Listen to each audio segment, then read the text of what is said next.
Welcome to Incredible Lab channel. Today I will show you how to block spam calls in your Android phone. If you are tried to getting spam calls, then you are in the right place. So at first open your Google Play Store and then search for Google Phone.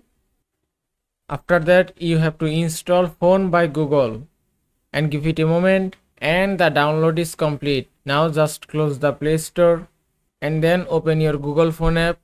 Then tap on Set as Default. Then choose your Google phone from here. Then tap on Set as Default.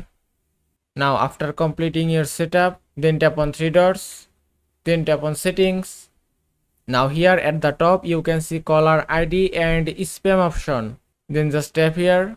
Now you have to just enable this option from here. And that's it. You have successfully blocked your spam calls in your Android phone. I hope this video was helpful. If it was, please give it a thumbs up and don't forget to subscribe.